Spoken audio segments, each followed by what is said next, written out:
저는 상담하면서 너무 마음 아플 때가 어떨 때냐면요. 저는 속 깊은 제 딸이 제 상담자랍니다. 이렇게 말하는 엄마들이 있어요. 딸로부터 모든 걸 보상받고 싶은 거예요. 그런데 그 딸은 굉장히 고통스러울 수도 있다는 겁니다. 상담실에서 50대, 60대 여성들이 이런 고민 토로하는 거 많이 듣습니다. 평생을 그렇게 해온 거예요. 그래서 딸이 50대, 60대가 됐는데도 여전히 엄마의 감정 쓰레기통으로 살고 있는 거죠. 착한 딸들일수록 너무 심한 죄책감을 느낍니다. 자, 그래서 엄마들은요, 아들이나 남편에게는 안 이러는데 왜 딸들에게만 이럴까요? 안녕하세요. 책과 삶 구독자 여러분 반갑습니다. 저는 심리상담가 박상미입니다. 엄마는 정말 딸과 가장 가까운 존재, 우리 모두 그렇게 느끼죠. 가장 사랑하는 존재이기도 하지만 사실 가장 애증하는 관계이기도 합니다. 제가 오랜 시간 가족 상담을 하면서 가장 갈등이 많은 관계는 부부 관계이기보다 엄마-딸 관계가 아닐까라고 생각을 할 만큼 엄마-딸 관계가 병들어 있는 경우도 상당히 많습니다. 그래서 오늘 제가 하는 내용을 들으시면서 우리 모녀에 관계된 얘긴데 라는 생각이 드신다면 한번 우리 모녀 관계를 점검해 보시기 바랍니다. 저는 상담하면서 너무 마음 아플 때가 어떨 때냐면요. 우리 딸은 정말 어른스러워요. 우리 딸은 진짜 속이 깊어요. 저는 속 깊은 제 딸이 제 상담자랍니다. 우리는 친구 같은 관계예요.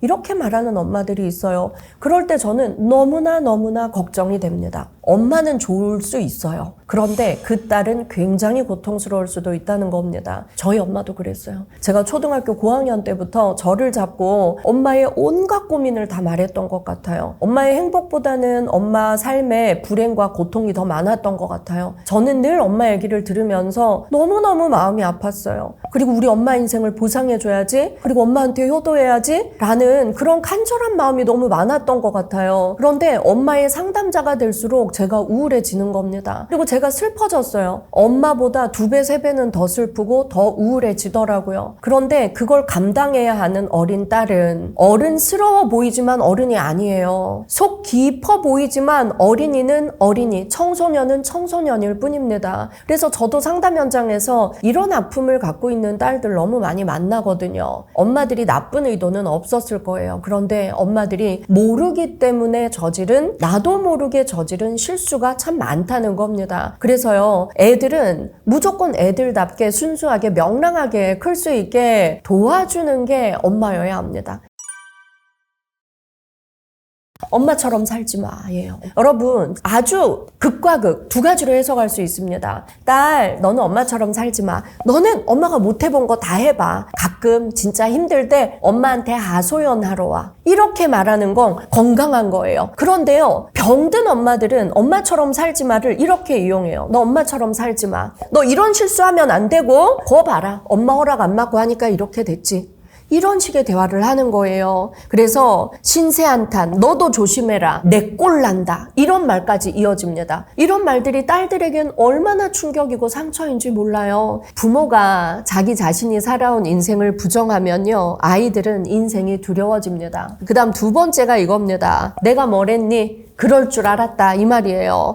너는 엄마 시키는 대로 안 하면 반드시 실수하고 실패하는 아이, 비합리적 신념을 심어주는 겁니다. 사실 엄마보다 똑똑한 딸들이 너무 많아요. 그리고요, 요즘은 유튜브 통해서 너무나 좋은 강의 많이 듣기 때문에 딸들도요, 우리 엄마의 말이 세상의 전부가 아니라는 거 너무 잘 알아요. 그리고 심리학 강의도 얼마나 많습니까? 그래서 엄마 말의 모순을 초등학교 때부터 아이들이 너무 많이 찾아내요. 그런데도 끊임없이 이렇게 주입하는 엄마들이 있어요. 엄마들, 이런 말투 조심해야 됩니다. 그 다음 3번째가요, 내가 너를 어떻게 키웠는데 라는 말투입니다. 내가 너를 어떻게 키웠는데, 네가 지금 엄마 말을 무시해? 엄마가 다 너 위에서 하는 말인데 다 잔소리라고? 자, 이건요, 엄청난 비난이에요. 그러면 이 딸의 입장에서는요, 죄책감을 넘어서서 어느 순간 분노가 생길 수 있습니다. 4번째예요. 너 아니면 내가 어디다 말하니? 합리화하는 엄마입니다. 자, 딸들이 이제 좀 크면 거부하기 시작해요. 아, 엄마 머리 아파. 내가 왜 아빠랑 싸운 얘기 내가 왜 다 들어야 돼? 그리고 엄마 나 100번도 더 들었어. 할머니 할아버지 욕 좀 그만해. 그만해. 나 지금 몇십 년째 듣고 있어. 근데 엄마들이 막 화내면서 얘기하는 겁니다. 아이고 진짜 딸 키워 놔봤자 소용없다. 딸이 엄마의 속풀이 대상이지 그것도 못 해주냐 라고 딸을 오히려 비난하는 거예요. 근데 저는 상담실에서 50대 60대 여성들이 이런 고민 토로하는 거 많이 듣습니다. 70대 80대 어머니들이 평생을 그렇게 해온 거예요. 그래서 딸이 50대 60대가 됐는데도 여전히 엄마의 감정 쓰레기통으로 살고 있는 거죠. 상담실에 와서 막 우세요. 내 남편, 내 자식만 생각하면 너무 행복하대요. 그런데 전화기에 엄마 전화만 오면 미리 심장이 뛰고 미리 억울하고 미리 분노가 치민다는 거죠. 우리 엄마는 왜 내가 어렸을 때부터 날 잡고 이렇게 감정 쓰레기통으로 사용했을까? 왜 내가 마냥 명랑하게 살지 못하게 했을까? 나도 이제 늙었는데 우리 엄마는 왜 나를 놔주지 않는 걸까? 그래서 이제 엄마랑 인연을 끊고 싶습니다. 이런 딸들이 있어요. 제가 지금부터 이런 엄마 곤란해요. 우리 이런 엄마 되지 맙시다. 얘기를 좀 할 거예요. 첫 번째, 개입이 심한 엄마입니다. 딸의 선택과 도전에 부정적인 개입을 너무 많이 하는 엄마들이 있어요. 너무 사랑하고 너무 걱정되니까 거기 가지 마, 이거 하지 마, 이거 먹지 마, 이런 사람 만나지 마. 너무 심한 개입을 많이 하는 거예요. 그런데 긍정적 개입이 아니라 부정적 개입이라는 게 문제입니다. 자기 경험 안에서 너무 많은 조언들을 딸에게 한다는 거죠. 문제는 우물한 엄마의 인생 경험을 딸에게 주입한다는 겁니다. 우리 딸들은요, 나보다 더 많이 배웠어요. 우리 딸들은 나보다 더 많은 경험을 했어요. 그래서 우리 딸들의 선택을 좀 믿어주셔야 합니다. 그리고 엄마가 반대하는 도전을 할 때 굉장한 죄책감을 갖고 두려움을 갖게 돼요. 그래서 뭔가에 도전하는 게 굉장히 힘들어지고요. 엄마가 싫어하는 일인데 내가 너무 하고 싶을 때는 숨기게 되고 거짓말을 하게 되는 경우도 상당히 많아집니다. 자, 어릴 땐 엄마가 나에게 이렇게 많은 개입을 하는 건 엄마가 나를 사랑해서 그런다고 생각하는 딸들이 많아요. 근데 커서 보니까 너무너무 화가 나고 억울하고 분노가 올라오는 겁니다. 엄마 때문에 내가 잃은 게 너무 많다는 걸 뒤늦게 깨닫는 거죠. 그래서 이미 다 꺾여버린 내 날개, 되살릴 수 없는 내 날개가 너무너무 아픈 거예요. 그래서 첫 번째가 개입이 심한 엄마 되지 않아야 합니다. 그다음 두 번째예요. 정서적으로 딸에게 집착하는 엄마예요. 이 엄마들은요, 실제로는 정서적으로 나는 내 딸과 아주 가깝다라고 착각하고 계세요. 근데 사실은 정서적으로 집착하고 있는 경우가 굉장히 많습니다. 나의 모든 감정을 딸과 공유해야 한다고 생각을 하는 거예요. 내 감정을 딸과 모두 공유해야만 마음이 편해요. 그리고 내 딸만큼은 세상에 온전한 완벽한 내 편이 되어주길 바라는 겁니다. 남편과 관계가 좋지 않을수록 이게 좀 더 심했어요. 결혼에 대한 만족도가 낮을수록 딸로부터 모든 걸 보상받고 싶은 거예요. 그래서 딸아, 너는 내 마음 이해하지? 딸아, 너는 엄마가 원하는 삶을 살아줄 거지? 라고 요구하게 되는 겁니다. 결혼에 대한 불만이 많을수록 또 대인관계의 폭이 좁고 감정을 나누는 그런 인간관계가 적은 엄마들일수록 더 심한 경향이 있어요. 자, 근데 이게요, 어느 정도는 괜찮아요. 그런데 이게 선을 넘어가면 내 딸을 감정 쓰레기통으로 쓰는 겁니다. 내가 억울한 거, 속상한 거, 화나는 거, 짜증나는 거 모든 걸 딸에게 다 말하고 풀면 엄마는 좀 시원해요. 그런데 아이는, 청소년인 내 딸은, 아직 20대인 내 딸은, 30대인 내 딸은 엄마만큼 인생을 길게 살지 않았어요. 아직은 세상에 대한, 사람에 대한 기대와 희망이 많아요. 그런데 이 딸들에게 그런 부정적인 감정을 다 쏟아내면 이 딸들의 감정이 오염돼요. 그리고 인간관계에 대한 기대와 희망이 정말 낮아집니다. 그 인생을 미리 살아버리기 때문이에요. 이 속상한 마음을 엄마들이 너무 잘 모르는 경우가 많다는 겁니다. 그럼 딸들은요, 듣기 싫은 얘기, 고통스러운 얘기, 이해 안 되는 얘기인데도 다 들어야 되는, 어떻게 보면 학대거든요. 정서적 학대예요. 이걸 다 감내해야 되는 딸들도 있습니다. 예를 들어 이런 거예요. 부부싸움 하고 나서 네 아빠에 대한 섭섭함. 네 아빠가 엄마한테 얼마나 못되게 구는 줄 알아? 엄마가 정말 속아서 한 결혼이야. 엄마가 얼마나 속상하고 억울한지. 너는 엄마 이해해 줄 거지. 착하고 속 깊은 딸들일수록 이 대상이 되고 희생자가 되죠. 그런데요, 딸은 딸일 뿐이에요. 이런 고민은요, 돈 내고 상담실 가서 하셔야 돼요. 엄마들은 심리치료를 받아야 될 상황 상황에서도 딸을 그 대상으로 삼는 경우가 너무나 많습니다. 내 딸에게 이렇게 남편에 대한 흉을 많이 보면 아빠를 미워할 수밖에 없어요. 엄마와 한편이 되어서 아빠를 증오할 수밖에 없어요. 그런데 이 딸의 몸에 흐르는 피의 반은 아빠 피거든요. 아빠를 미워하고 엄마와 같이 아빠에 대해서 배신감을 느끼면서 그 이상의 죄책감을 동시에 느낍니다. 내 아버지를 내가 이토록 미워한다는 것에 대해서. 그래서 엄마보다 더 심한 우울과 불안을 겪게 될 수도 있다는 거예요. 이런 희생하는 딸들이 정말 없었으면 좋겠습니다. 자, 세 번째예요. 딸의 남성관 형성에 영향을 미쳐서 딸의 연애와 결혼에 부정적 영향을 주는 엄마입니다. 이건 두 번째와 연관되는 거예요. 남편에 대한 불만, 또 여자의 인생으로서 내가 너무 불행했다. 그런 신세 한탄. 나 이거 거의 사기 결혼이었어. 그리고 너네 할머니, 할아버지, 나의 시댁이 얼마나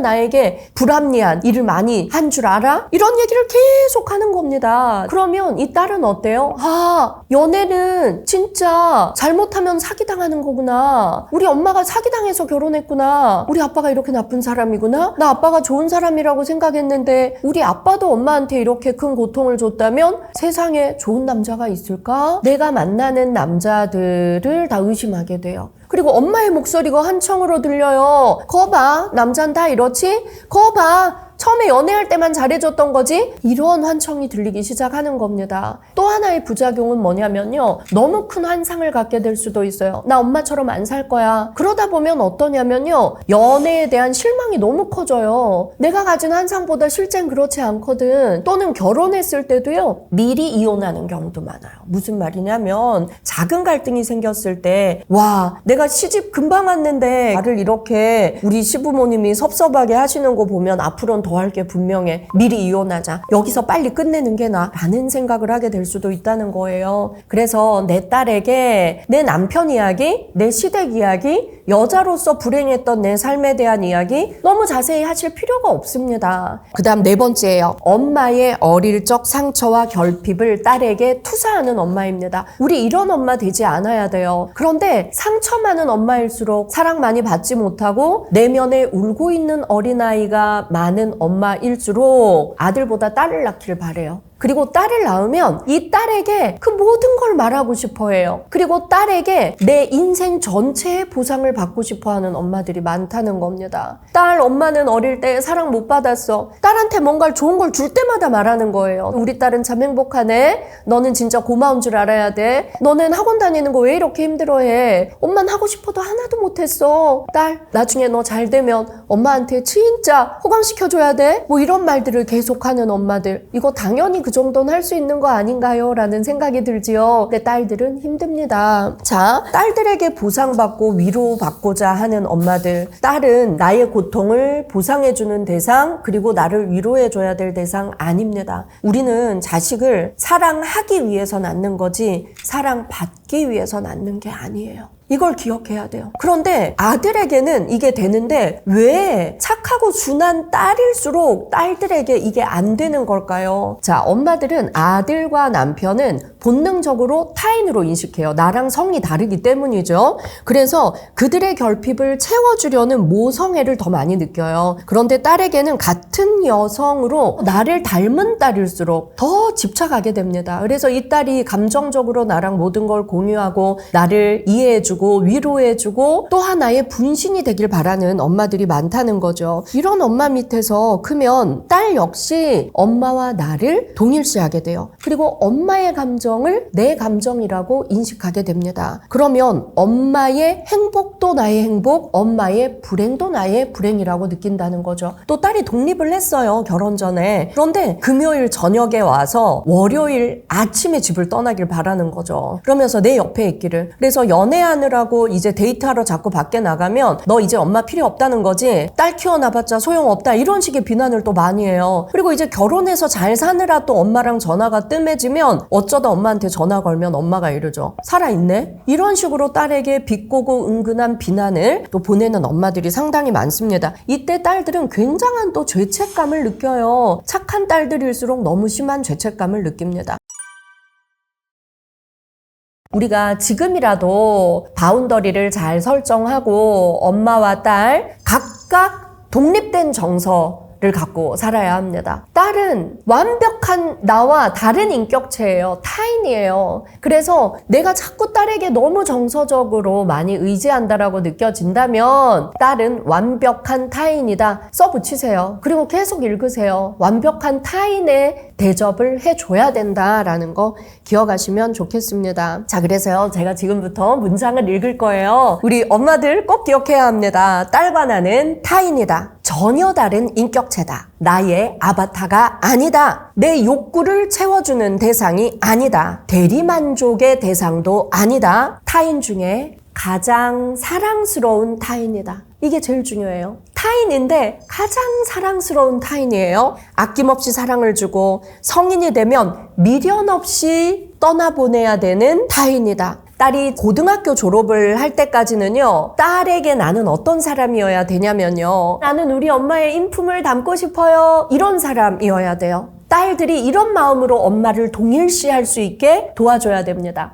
우리 엄마는 어떤 경우에도 우리 엄마는 밝은 모습 보여주려고 애써요. 요즘 보니까 엄마가 힘든 일 많은 것 같은데 우리한테 말은 안 하세요. 그러면서 우리한테 더 잘해주세요. 그리고 우리 엄마는 아빠가 엄마한테 좀 속상하게 해도 저희한테 화풀이 안 해요. 우리 엄마는 참 온화하고 정말 좋은 사람이에요. 나 우리 엄마의 성품을 담고 싶어요. 딸이 청소년기까지는 이런 엄마의 모습을 보여줘야 됩니다. 그럼 딸이 성인이 된 후에 독립하면 어떤 엄마의 모습을 보여줘야 될까요? 가끔 만나면 너무 반갑고 헤어질 때는 또 만나고 싶은 관계가 가장 건강한 관계입니다. 이런 모습을 보여줄 때 우리 딸들은 건강한 동일시를 하면서 또 좋은 엄마가 될 수 있을 거예요. 세상에서 가장 가까운 관계, 가장 사랑하는 관계, 엄마, 딸. 우리가 정말 좋은 마음으로 평생 볼 수 있도록 진짜 반가운 친구가 될 수 있도록 오늘 나눈 이야기들 다시 한번 점검해 보시면 좋겠습니다.